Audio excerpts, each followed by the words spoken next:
নমস্কার, আমি সূর্যা। আজকের গল্প কামরস।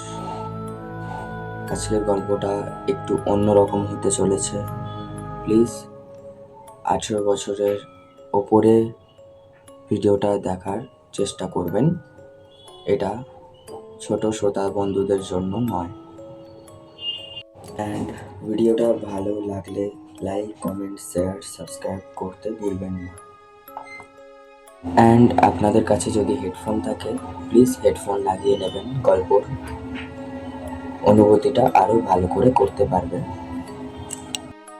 তিলোত্তমা অফিসিয়ালে নতুন মোড়। চলুন গল্পটা শুরু করা যাক।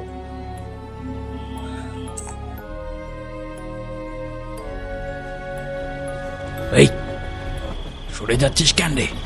কাছে আয়, আয় না, আয় না, তোকে একটু আদর করি প্রাণ ভরে।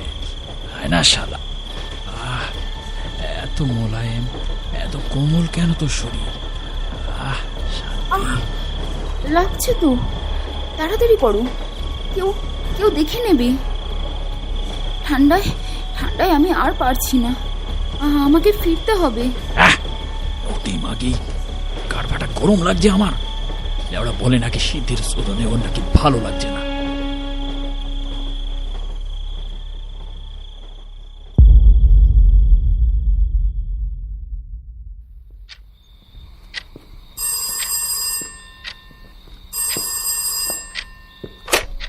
হ্যালো, কে বলছেন? Who is speaking? হ্যালো, বাবা ব্রত। ও মা, তুমি? একদম বুঝতে পারিনি মা। বউকে মায়ের গলাও ভুলে গেলি বাবা? উফ মা, বুঝতে পারিনি। মা জননী, সরি। এবার বলুন তো, আপনার শরীর কেমন আছে? এসেছে আবার দরদ দেখাতে।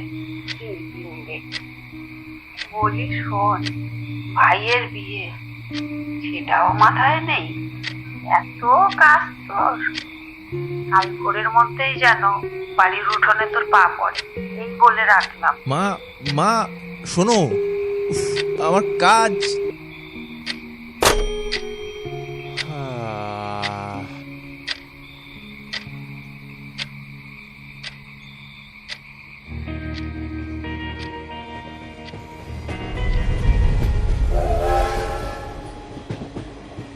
1990 সালের এক শীতের রাত, শিয়ালদহ স্টেশন। রাত প্রায় 12টা বাজে। শেষ ট্রেনের হুইসেল বাজছে বনগাঁও যাওয়ার উদ্দেশ্যে। প্ল্যাটফর্মের আলোয় ঘন কুয়াশা যেন ধীরে ধীরে সবকিছু ঢেকে দিচ্ছে। ট্রেনের কামরার এক কোণে বসে আছে 3 জন।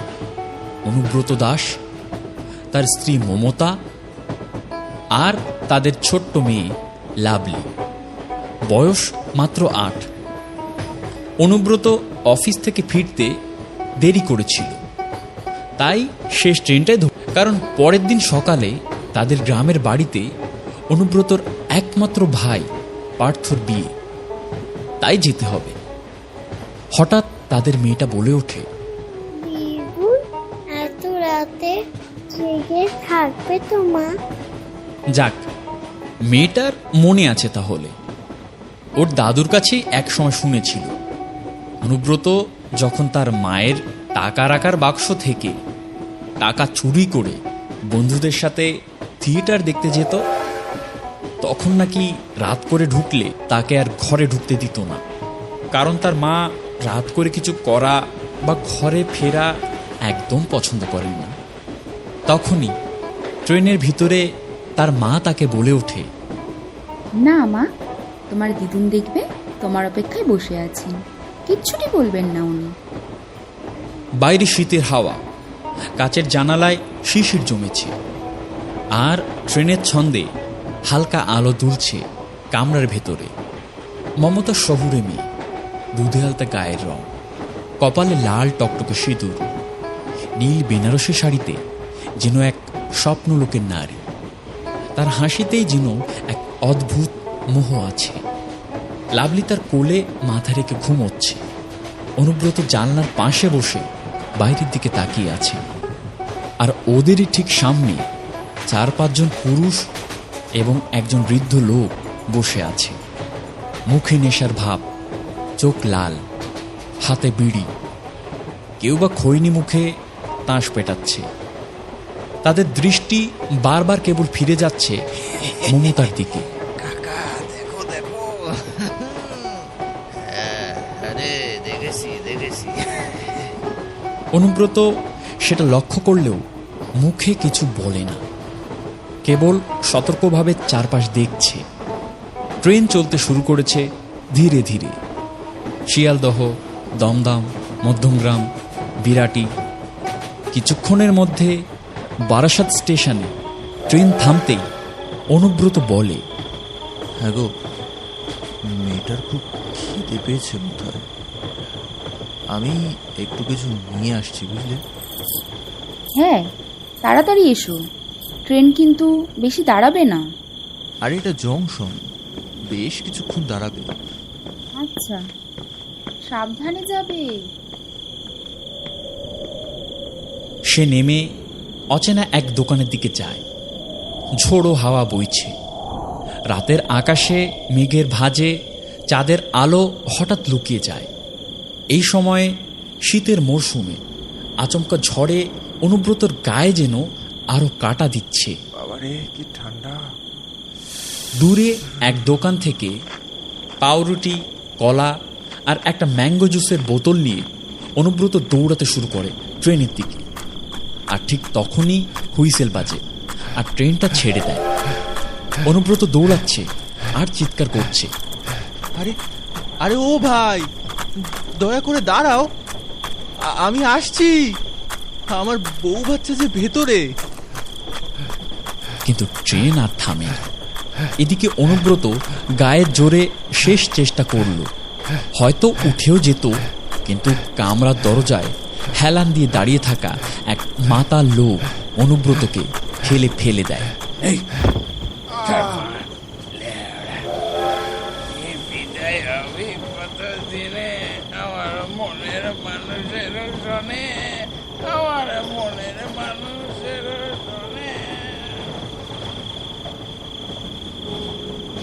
মমতা জানলার ফাঁক দিয়ে শুধু দেখে অন্ধকারে তার স্বামীর হাতটা কোথায় যেন হারিয়ে গেল। ওগো, ওগো, এবার আমাদের কি হবে? তুমি তুমি কেন গেলে আমাদেরকে রেখে এত রাতে? মেয়েটা ঘুম থেকে উঠে বাবা বাবা বলে ডাকে। মা, মা, ও মামা, থাকবে সোনা। বাবা কোথায়? বাবা আছে, ওই একটু সামনে গেছে, এক্ষুনি চলে আসবে মা। তুমি আর একটু ঘুমিয়ে নাও। ট্রেন ছুটে চলে আর মমতার বুকের ভেতর একটা ঠান্ডা শূন্যতা জমে ওঠে। এখন কামরায় মোট ওই জনা দশেক যাত্রী রয়েছে। কিছুক্ষণের মধ্যে একে একে তারা নেমে যায়।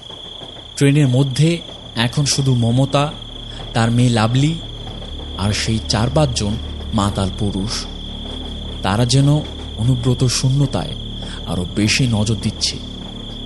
হঠাৎ একজন এগিয়ে এসে বলে, এত রাত্রে একা যাচ্ছ দিদি, ভয় লাগে না?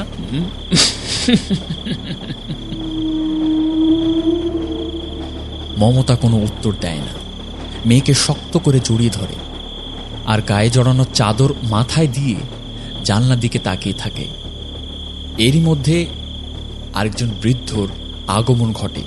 সে এসেই মমতার পাশে সিটে বসে পড়ে আর চোখ টসটস করে মেয়ে আর তার মায়ের দিকে এক নাগাড়ে তাকিয়ে থাকে। কিছুক্ষণ দেখার পর ফিসফিস করে বলে ওঠে, বাচ্চা মেয়েটাকে তো জবরদস্ত লাগছে রে নগে। জানি না ওর মাটাকে ঠিক কেমন লাগবে। পাশ দিয়ে ইব্রাহিম নামের এক তরতাজা পুরুষ বলে, কেন আব্বা, দেখতে পাচ্ছ না? আরে মরকট, আমি ভিতরের রূপের কথা বলছি রে শয়তান। মমতা হাত জোড় করে তাদের কাছে অনুরোধ করে, দয়া করে এমন কিছু বলবেন না, আমি এখন খুব খুব বিপদে। আমার বাচ্চাটা আছে। আমাদের ছেড়ে দিন। আপনারা কেন এমন করছেন? কিন্তু তাদের চোখে কোনো মানবিকতা নেই, শুধু এক হিংস্র নেশা। তৎক্ষণাৎই একজন তার শাড়ির আঁচল ধরে টান মারে। মমতা চিৎকার করে ওঠে, প্লিজ প্লিজ আমাকে ছেড়ে দিন। আপনাদের কাছে আমি হাত জোড় করছি। আর এই যে, আপনি তো আমার বাবার বয়সী, আপনারও তো বাড়িতে মা, বোন, বউ আছে। প্লিজ প্লিজ আমাকে রক্ষা করুন। বৃদ্ধ লোক এবার থেমে গেল। এইবার আমাকে থামিয়ে দিলি তো মা। আমাকে রক্ষা করুন বাবা। আপনার দুটি পায়ে পড়ি, আমাকে রক্ষা করুন। আপনি এত বড় সর্বনাশ হতে দেবেন না। আমি আপনার মেয়ের মতো। আচ্ছা আচ্ছা, থাম থাম থাম। আসলে বাংলা খাওয়ার শরীর তো, মাথার তারের গাড় বেড়ে গেছে। বাবা যখন বাদ দিয়েছিস কি আর করি, আমি চলে যাচ্ছি। এই চল চল চল। মমতা একটু স্বস্তি নিঃশ্বাস ফেলল। ভয়ে তার বুক ফেটে যাচ্ছে। কিন্তু দূরে গিয়ে এ কেমন রূপ! হঠাৎ বৃদ্ধ বলে ওঠে, কিন্তু কিন্তু আমার ছেলেরা যদি বাবার কাছে কিছু খেতে চায়, আমি কি আর না করতে পারি? হ্যাঁ, এই এই দেখ তোরা কে কি করবি। আমি চললুম রে। হাজার হোক পাতানো বাবা আমি। দেখ তোদের ছোট বোনের সাথে একটু খেলা করে দেখ। বাচ্চা মেয়ে। ট্রেনের জানালার বাইরে নিঃসঙ্গ অন্ধকার। কুয়াশার ভেতর কেউ কোনো কথা শোনে না। ছাড় জানোয়ার, এর বদলা আমি নেব। চিৎকার, কান্না আর ট্রেনের ধাতব শব্দে মিশে যায় এক নারীর শেষ আর্তনাদ। যেন মনে হচ্ছে এক ঝাঁক নেকড়ের দল ঝাঁপিয়ে পড়েছে এক অসহায় হরিণী আর তার ছোট্ট বাচ্চার উপর। কিছুক্ষণ পর কামরার ভেতর নিস্তব্ধতা। লাল শাড়ির এক টুকরো কাপড় বাতাসে উঠছে। কোনো এক রেল লাইনের পাশে মমতার দেহ পড়ে আছে, নিথর রক্তে ভেজা। শূন্য ট্রেনে তার মেয়ে লাভলি একা একা ভয়ে কাঁদছে। নিমিষের মধ্যেই সে যেন সবকিছু ভুলে গেছে। বাইরে ঝড় বেড়েছে, ঠান্ডায় সে চিৎকার করছে আর কেবলই মা মা বলে ডাকছে। মা, ও মা, মা।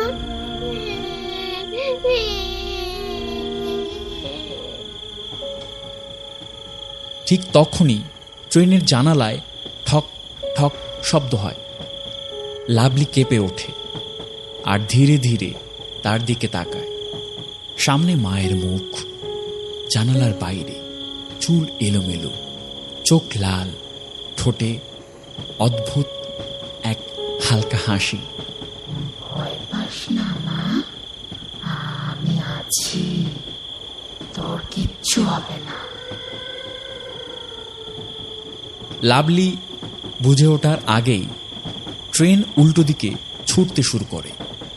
অজানা এক শক্তির টানে ট্রেনটা যেন বারাসাতের দিকেই ফিরে যাচ্ছে আবার। ভাঙা মন নিয়ে প্ল্যাটফর্মে বসে আছে অনুব্রত। হঠাৎ সে দূর থেকে দেখে একটা খালি ট্রেন যেন তার দিকে আসছে। সে আনন্দে যেন কেঁদে ওঠে।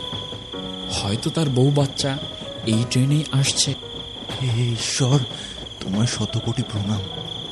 হয়তো তুমি আমার কথায় সাড়া দিয়েছ। যাই দেখে গিয়ে।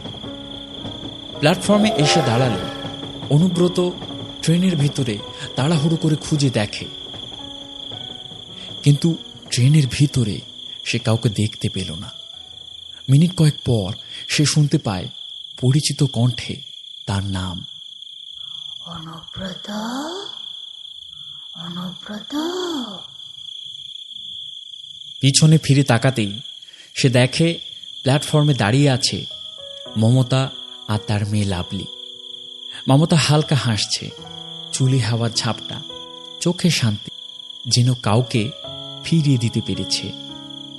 অনুব্রত ছুটে গিয়ে দুজনকে জড়িয়ে ধরে। আমাকে ক্ষমা করে দাও মমতা, ক্ষমা করে দাও। আমার যাওয়া একদমই উচিত হয়নি। ঈশ্বর ঈশ্বর আছেন, আছেন ঈশ্বর। চলো চলো এখান থেকে, সকাল হলে ফিরে যাব। আপাতত এদিকে একটা হোটেলে থেকে যাব না হয়। সামনের দিকে তারা হাঁটতে শুরু করে, কিন্তু হঠাৎ অনুব্রত টের পায় মমতা তার হাত ছেড়ে দিয়েছে।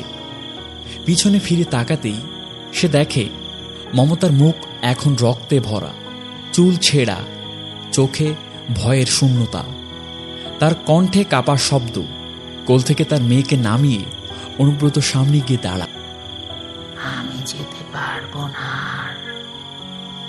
আর অমনি সে ছুটে যায় মমতার দিকে, কিন্তু এক ঝাপ হাওয়া আসে আর হাহাকার ভেসে ওঠে রাতের বাতাসে। কেউ যেন আশপাশ থেকে ডেকে বলছে, চলে যাও অনুব্রত, তোমার মেয়েকে নিয়ে চলে যাও তুমি। আমার জীবন এখানেই সমাপ্ত। ওকে কিছু বুঝতে দিও না, ওর কিছুই মনে নেই। আমি বদলা নেব, এই অপমানের বদলা আমি নেবই।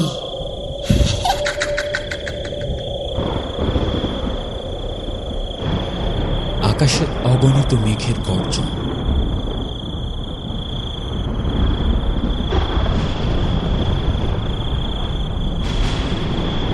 আর মুহূর্তেই অন্ধকার যেন চারিদিক গিলে ফেলে।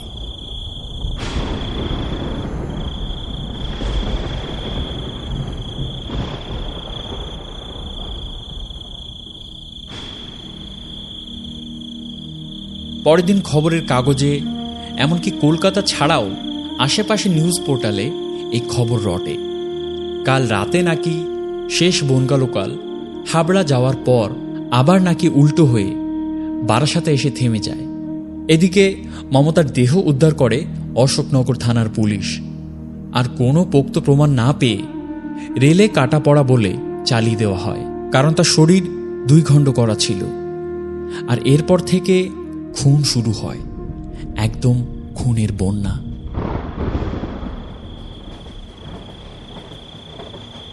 বেশ কয়েকদিন কেটে যায়, আবারও সেই মাঝরাতের বনগা লোকাল।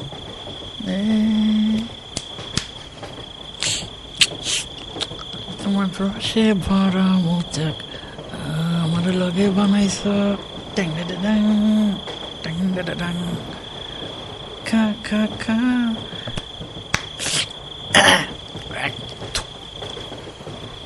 গিলে গিলে খা। আরে কি রে পড়লো, আজ কত মারলি? 400 হবে নাকি? আর বলিস না বা, জুয়াতে আর পোষাচ্ছে না। তুই দে, খোঁজ দে। দাঁড়া, বেটে নি। খা খা খা। কইনি চুষে চুষে খা, খানা। পাশ দিয়ে নগেন বলে ওঠে, কাকা, এই গুহা মারা শালা, তোরা খবর শুনেছিস আগের রাতের কেসটা? কোন কেস রে? আরে নটির পোলা, সে রাতের ট্রেনটা নাকি উল্টে এসেছিল এই বারাসাতের দিকে। বালের কথা আমাকে বলিস না, বানানো গল্প।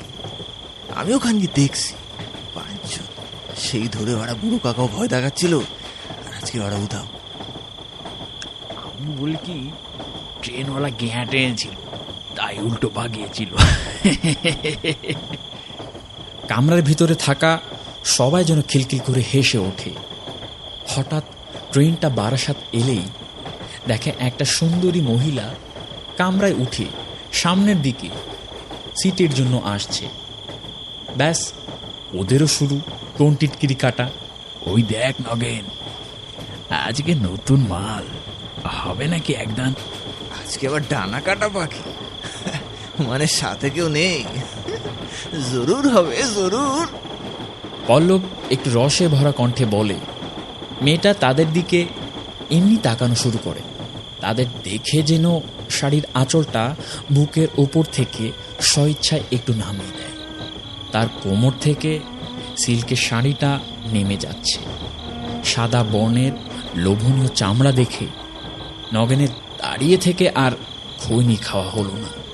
সে বলে, ওই দেখ, ওই দেখ, ওই দেখ, এই তো মেঘ না চাইতেই বৃষ্টি রে। চল চল, আবারও খেলা হবে আজকে। উফ, আজকে বুড়ো আর ইব্রাহিম যে কেন এলো না কে জানে। যাকে চল, মালটাকে একটু চেখে দেখা যাক।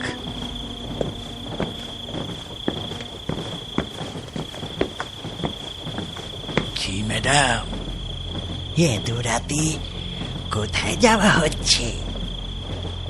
তাতে আপনার কি? ওরা ফ্যাক করে হেসে ওঠে আর বলে, আমাদের কি, এত রাতে আমাদের কামড়ায় পড়লে আমাদের কৈফিয়ত দিতেই হয়। কিছুদিন আগেই একটাকে টেসে দিয়েছি। না না, আমাকে মারবেন না। আপনারা যা বলবেন আমি তাই করব। এই তো, বেশি কথা না বলে আমাদের কথা শুনে চলুন, তাতে আপনারই মঙ্গল হবে। কি এই বল, তোরা বল। আর আর কিছুক্ষণের মধ্যে ছেড়ে দেবো স্যার। আচ্ছা বলুন কি করতে হবে। আমি রাজি আপনাদের সব শর্তে। শুধু শুধু আমাকে প্রাণে মারবেন না। তোকে কিছু করতে হবে না, যা করার আমি করব। কি ফিগার মাইরি! এই মাঙ্গির পুত, তোরা ওদিকে দেখ কেউ আসছে কিনা, আমি পক করে কাজটা সেরে নি। মেয়েটাকে যদিও ভীত দেখাচ্ছিল, কিন্তু এটা ছিল তার ছলনা।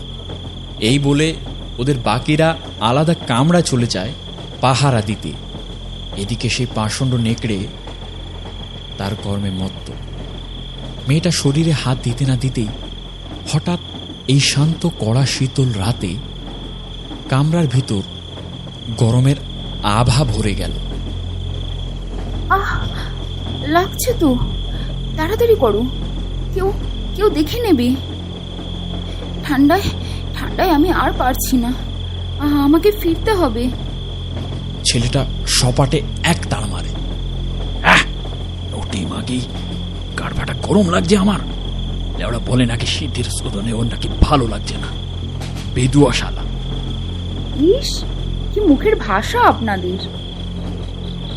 অমনি ট্রেনের কামরা থেকে সজোরে একটা চিৎকার শুনতে পায় তারা। এই, সরে যাচ্ছিস কেন রে? কাছে আয়, আয় না, আয় না, তোকে একটু আদর করি প্রাণ ভরে। আয় না শালা। এত মোলায়েম, এত কোমল কেন তোর শরীর? শান্তি। ছাড় আমাকে, বলছি। পাশের কামরা থেকে পল্লব আর নগেন গাঁজার নেশায় ছুটে চলে এসেছে আর দেখে তাদের বন্ধু হুসাইন মাটিতে গড়াগড়ি খাচ্ছে। তার কাটা হাত আর মাথা আলাদা করা, রক্ত কলকলিয়ে চারিদিকে ছড়িয়ে পড়ছে। আর নগেন হুসাইনকে নিচু হয়ে নেশার ঘরে ডাকতে থাকে, হুসাইন, এই হুসাইন, হুসাইন। সাথে সাথে পল্লব তাকে টেনে ধরে। হুসাইন আর নেই রে, চল পালাই, শিগগির চল। আর যেই না সেখান থেকে তারা উঠবে, তারা সামনে লক্ষ্য করে দেখে সেই নীল বেনারসি পরে হাঁটু মিলিয়ে দিয়ে বসে হুসাইনের হাতের অংশ কামড়ে কামড়ে খাচ্ছে আর শরীরে কিছু অংশ বার করিয়ে দিয়ে তাদের ডাকছে।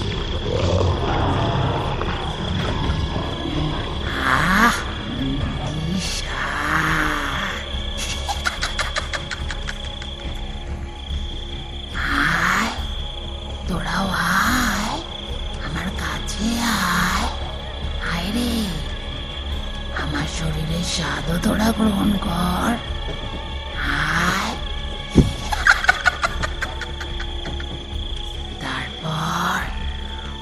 এরপর আমি তোদের রক্তের স্বাদ নেব।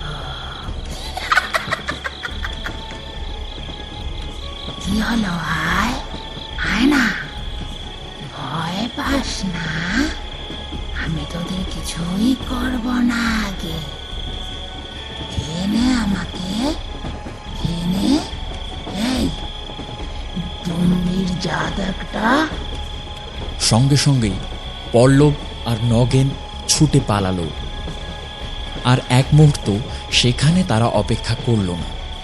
নগেনের হুঁশ নেই, তাই পল্লব তাকে টানতে টানতে নিয়ে চলে যায়। পরের দিন সকালে তার দেহ মেলে সেই একই জায়গায় যেখানে মমতার লাশ পাওয়া গেছিল। সেদিন রাতে নগেন পল্লবদের বাড়ি ছিল।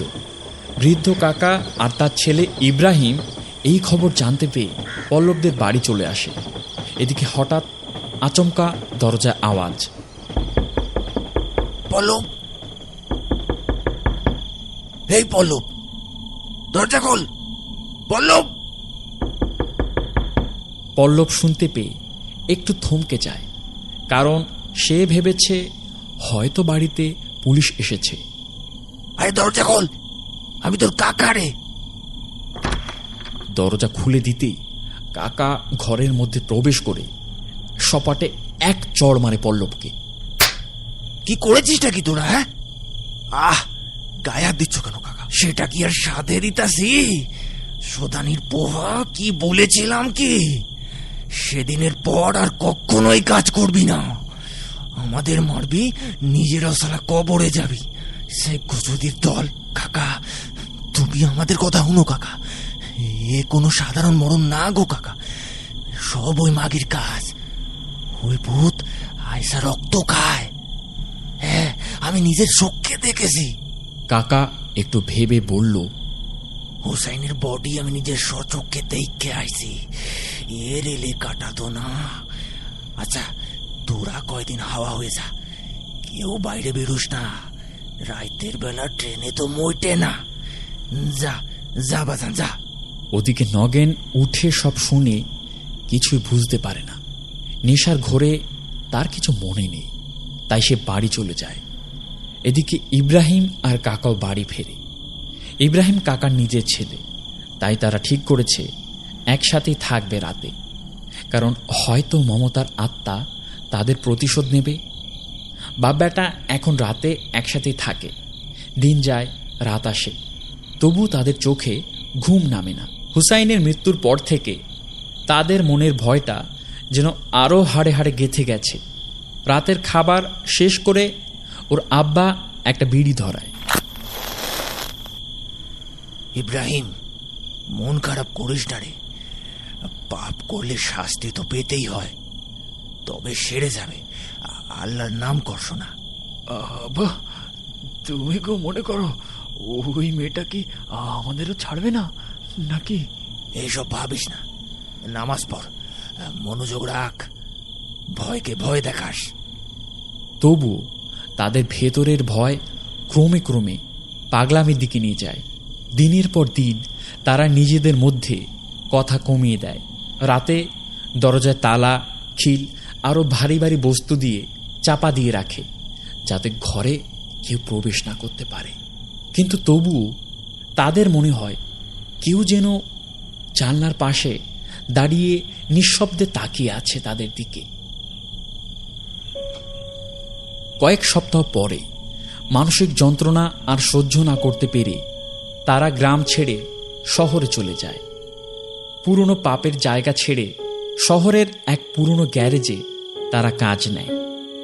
কিন্তু আগে তারা যেমন ছিল এখন আর তেমন নয়। ভয় যেন তাদের ছায়ার মতো অনুসরণ করে। আব্বা, রাত হইলেই বুকটা কেমন ধড়ফড় করে ওঠে। তোর মনে ভূতের ভয় ঢুকে গেছে রে, একটু সবুর কর, সব ঠিক হইব রে, সব ঠিক হইব। হয়তো তারা পাল্টে গেছে। দিন যায়, তারা ভয়কে দূরে রাখতে চেষ্টা করে, কাজে মন দেয়, বাজে চিন্তা দূরে রাখে। কিন্তু কোনো এক রাতে শহরের প্রান্ত থেকে অন্ধকার রাস্তা পেরিয়ে ফিরছিল ইব্রাহিম। চাঁদের আলোয় হালকা কুয়াশা। হঠাৎ সে অনুভব করে বাতাসে একটা মিষ্টি গন্ধ, যেন কেউ তাকে মোহিত করছে। সে থেমে যায় এবং শুনতে পায় একটা নারী কণ্ঠ। ইব্রাহিম, ইব্রাহিম। সে চমকে চারিপাশ তাকায়। নিজের সম্মুখে দেখে একজন মেয়ে দাঁড়িয়ে আছে, সাদা শাড়ি, খোলা চুল, মুখে অদ্ভুত হাসি। কে তুমি? চিনতে পারিসনি আমাকে? আমি মমতা, আমি ফিরে এসেছি। কিরে কিরে, আজকে আমাকে ছেড়ে দিচ্ছিস কেন? টাকা টাকা আমার দিকে, টাকা। ইব্রাহিমের গলা শুকিয়ে কাঠ হয়ে যায়। তার মনে পড়ে যায় সেই রাতের করা অপরাধের কথা। তুই না, তুই না মরে গেছিস? না না না না না না, এ হতে পারে না। তুই কি করে এখানে? মরেছি?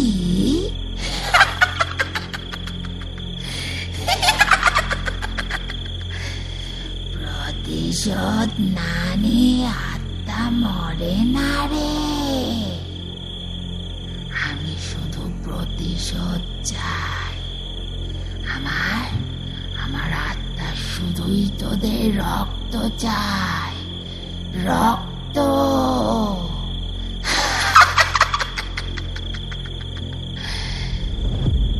তার চোখ রক্তবর্ণ হয়ে ওঠে, মুখের হাসি যেন নিখোঁজ হয়ে ভয়ঙ্কর বিকৃত রূপ নেয়।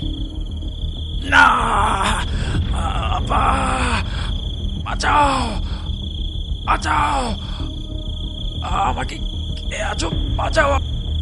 মমতার পাগলামো, অতৃপ্ত অট্টহাসি জঙ্গলের গভীরে প্রতিধ্বনিত হতে লাগে। সে ইব্রাহিমের হাত ধরে, তাকে মোহিত করে টেনে নিয়ে যায় অন্ধকার জঙ্গলে। তারপর এক তীব্র চিৎকারে সব যেন নিস্তব্ধ হয়ে যায়। আমাকে ছেড়ে দে, আমি কিচ্ছু করিনি। আমাকে ছেড়ে দে।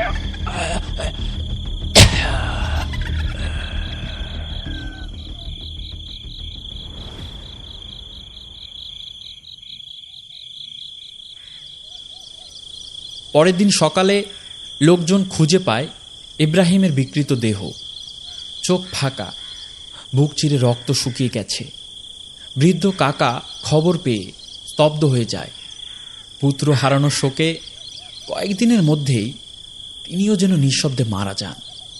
হয়তোবা তার পাপের কর্মফল বা অতৃপ্ত মমতার অভিশাপ। গ্রামে আবারও ভয়ের হাওয়া বইতে শুরু করে। এই খবর যখন নগেন আর পল্লবের কানে আসে, তারা দুজনই ঘরে নিজেকে বন্দি করে ফেলে। কিরূপ হত্যাকাণ্ড বেঁধে গেল রে পল্লব! সেই রাতে ওকে নাই মারতে পারতি তোরা? এই তো দেখছি এবার আমাদের পালা। চুপ কর নগেন, নাম নিবি না ওর একদম। ওর নাম নিলেই ঘরটা কেমন গরম হয়ে যায়, গা পুড়ে যায়, আর কেমন আষ্টে পচা গন্ধ ছাড়ে। এই বলে নগেন তার নিজের বাড়ি চলে যায়।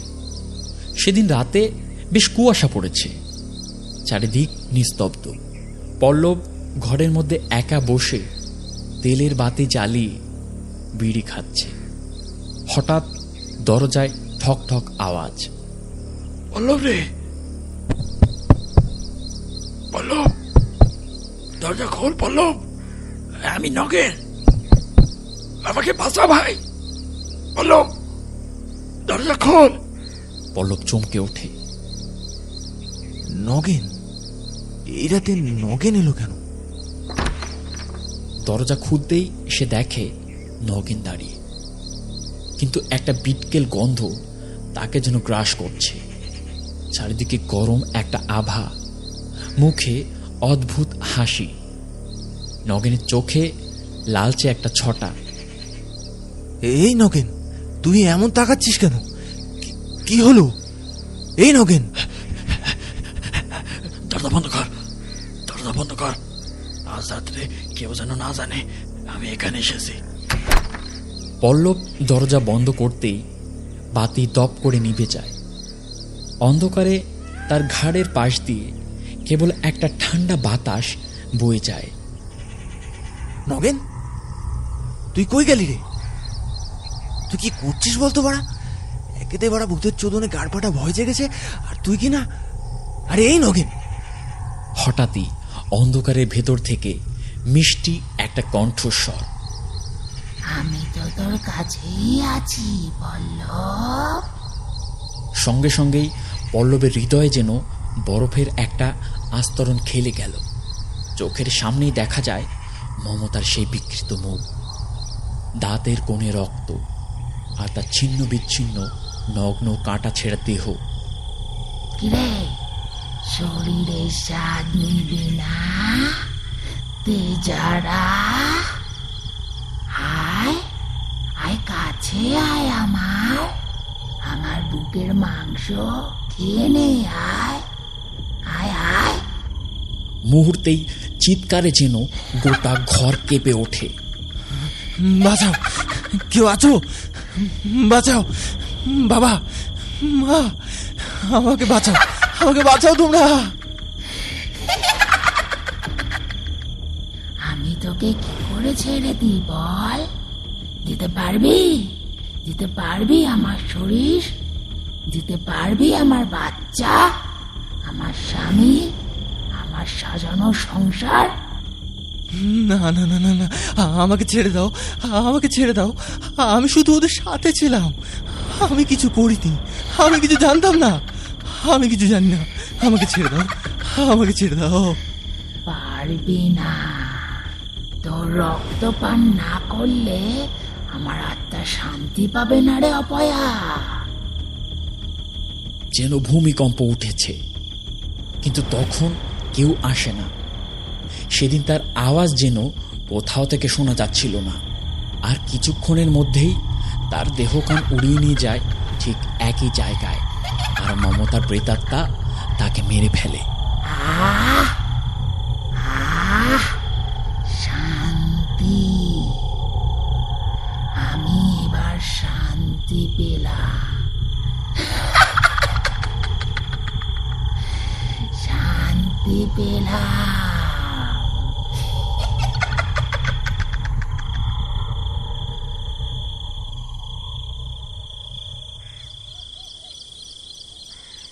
ভোরবেলায় গ্রামের ধারে সেই একই জায়গায় লোকজন খুঁজে পায় পল্লবের লাশ।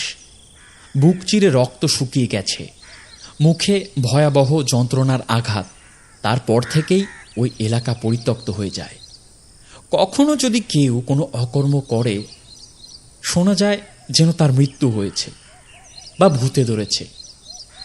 এগুলো সব লোককথা। মাঝরাতে কেউ কেউ কুয়াশার ভেতর দেখতে পায় এক সাদা, লাল বা নীল শাড়ি পরা মেয়েকে।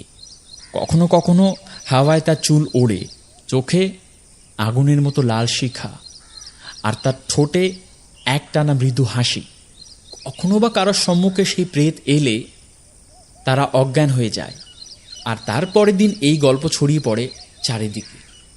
কিন্তু সেই রাতের পর নগেনের খোঁজ আর পাওয়া যায়নি, আর পরবর্তীতে তার লাশকে খুঁজে পায়নি। শেষ হলো আমাদের গল্প কামরস। গল্পটা যদি ভালো লাগে তাহলে অবশ্যই সাবস্ক্রাইব করে দেবেন।